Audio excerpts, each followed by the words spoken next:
গাজার অন্তর্বর্তী প্রশাসনের কার্যক্রম তদারক করতে বিশ্ব নেতাদের নিয়ে শান্তি পর্ষদ গঠনের ঘোষণা দেন ট্রাম্প।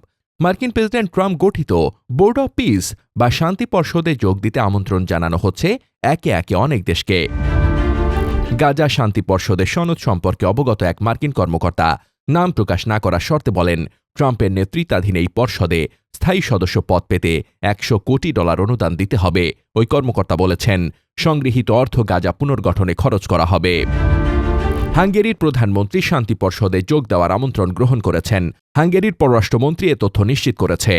ভারতও এই শান্তি পর্ষদের আমন্ত্রণ পেয়েছে বলে দেশটির এক জ্যেষ্ঠ সরকারি কর্মকর্তা জানিয়েছেন এবং অস্ট্রেলিয়াকেও আমন্ত্রণ জানানো হয়েছে।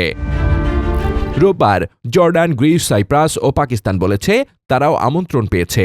ধারণা করা হচ্ছে শান্তি পর্ষদের সদস্যদের আনুষ্ঠানিক তালিকা সুইজারল্যান্ড অনুষ্ঠেয় ওয়ার্ল্ড ইকোনমিক ফোরামের বৈঠকে প্রকাশ করা হতে পারে।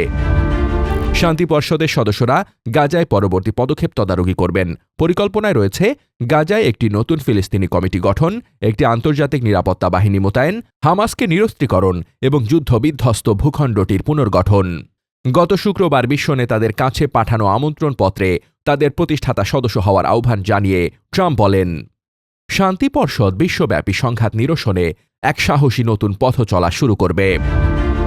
শান্তি পর্ষদ আমন্ত্রণপত্রে নিরাপত্তা পরিষদ যুক্তরাষ্ট্র প্রস্তাবিত ২০ দফার গাজা যুদ্ধবিরতি পরিকল্পনাকে অনুমোদন দিয়েছে। হোয়াইট হাউস গত সপ্তাহে শান্তি পর্ষদের লক্ষ্য ও পরিকল্পনা বাস্তবায়নের জন্য বিশ্ব নেতাদের নিয়ে একটি নির্বাহী কমিটি গঠনেরও ঘোষণা দিয়েছে। তবে ইসরায়েল বলেছে তাদের সঙ্গে কোনো সমন্বয় ছাড়াই এ কমিটি গঠন করা হয়েছে। এটি তাদের নীতির সঙ্গে সাংঘর্ষিক।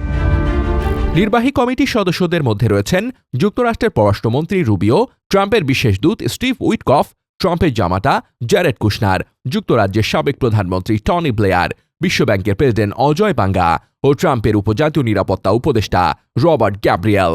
এছাড়া ইসরায়েলি ব্যবসায়ী ও ধনকুবের ইয়াকির গ্যাবেও কমিটিতে আছেন। কমিটির সদস্যদের মধ্যে যুদ্ধবিরতি পর্যবেক্ষক দেশ কাতার, মিশর ও তুরস্কের প্রতিনিধিরাও রয়েছেন। ইসরায়েলের সঙ্গে টানাপোড়েন চললেও হামাসের সঙ্গে তুরস্কের সম্পর্কটা তুলনামূলকভাবে ভালো, আর সে কারণে গাজায় হামাসকে ক্ষমতা ছাড়তে ও নিরস্ত্রীকরণে রাজি করাতে তুরস্ক গুরুত্বপূর্ণ ভূমিকা রাখতে পারে বলে ধারণা করা হচ্ছে।